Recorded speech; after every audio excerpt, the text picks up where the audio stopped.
Okay, ndowooza essaawa z'olekera okwera 2:00 ez'ekiro tuli ku luguudo oludda ku kyalo Mwalo mu disitulikiti y'e Lwengo. Nange nteekateeka bantu bwe tukola okukyanganga. Twaga kulaba oba patro zino gye ziri zitambula. Ekyokubiri, engeri gye tugenda okutambulamu kati kaweesi gwatuvuga kati amaaso gaffe gonna gatunuulidde ggwe. Embeera yonna singa eba weeri tuteekwa okuba nga tucommunicatinga. Ekkubo tuligwamu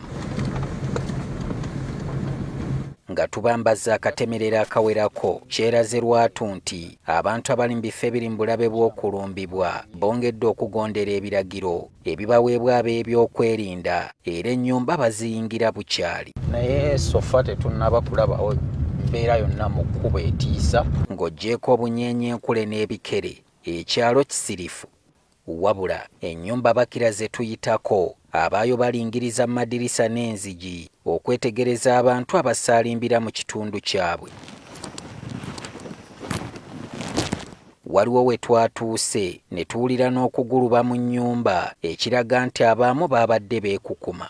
Wano twawaliriziddwa okutuukayo okubeeyanjulira wabula ng'emboozi eyita mu ddirisa ng'ey'abayombagana. Naffe tuyitamu tulabe oba ffe tuba tubeekuumira.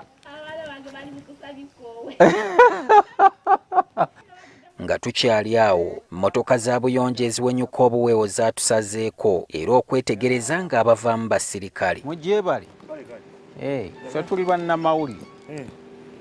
Tutambula mu butambuzi.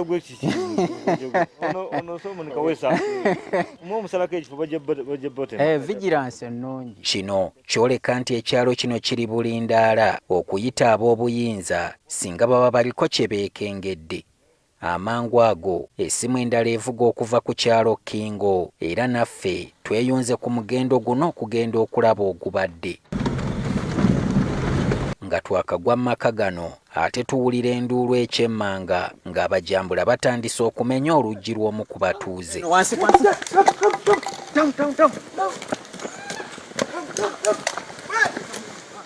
Amasasi gavaayo.